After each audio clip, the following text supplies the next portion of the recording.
Guys, आपके हमारे इस यूट्यूब चैनल स्मार्ट स्टडी में स्वागत है।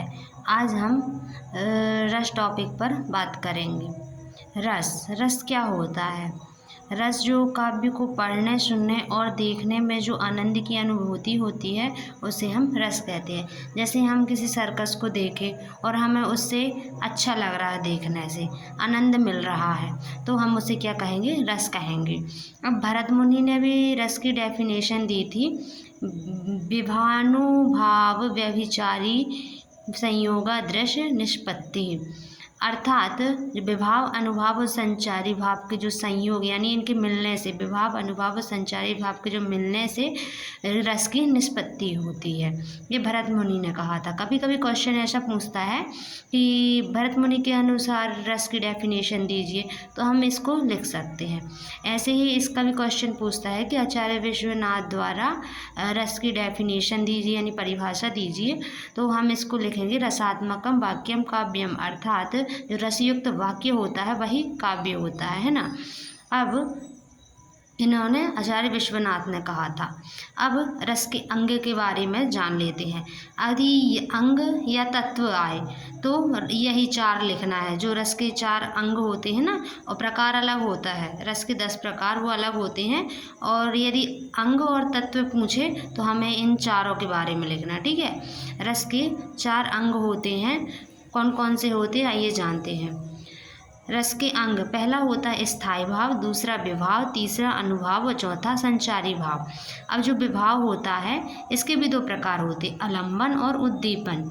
अब जो आलंबन होता है इसके भी 2 टाइप होते हैं, आश्रय और विषय। अब स्थायी भाव क्या होता है? स्थायी भाव जो सहृदय के हृदय में स्थायी रूप से विद्यमान होते हैं उन्हें स्थायी भाव कहते हैं। जैसे देखिए, सभी के मतलब कि अंदर मन में गुस्सा और ये सब विद्यमान रहते हैं, लेकिन उनको जगाने की ज़रूरत होती है ना।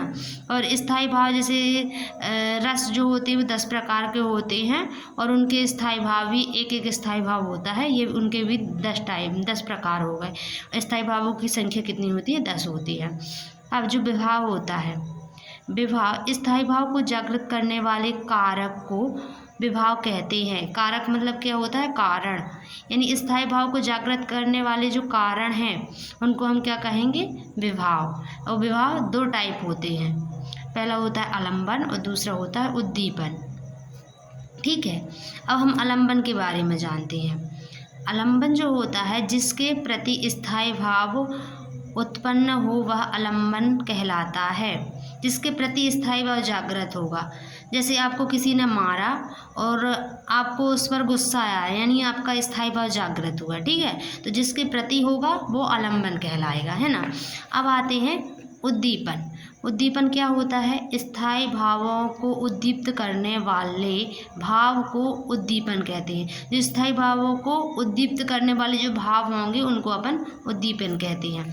अब आलंबन के प्रकार, आलंबन भी 2 प्रकार के होते हैं, आश्रय और विषय।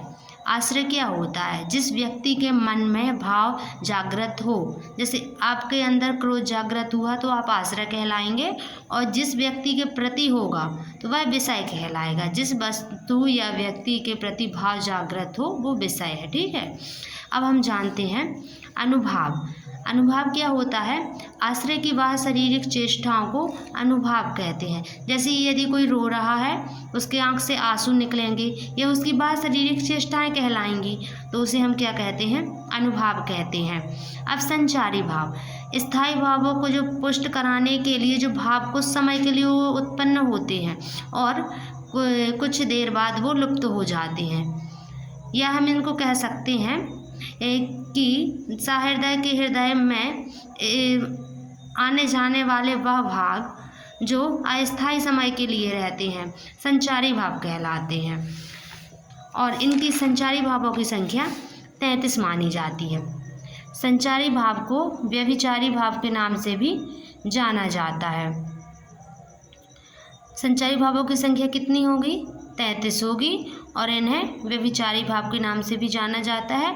और चूँकि जो संचारी भाव रहते हैं वो अस्थायी होते हैं, तो इन्हें अस्थायी भाव के नाम से भी जाना जाता है। यदि आपको नोट्स चाहिए हो तो आपको इसकी PDF डिस्क्रिप्शन में मिल जाएगी, आप उसको देख लीजिएगा। और यदि आपको ये वीडियो अच्छा लगा हो तो इसको लाइक, सब्सक्राइब और कमेंट ज़रूर कीजिएगा। इसकी अगली वीडियो आप तक डिस्क्रिप्शन में मिल जाएगी। धन्यवाद।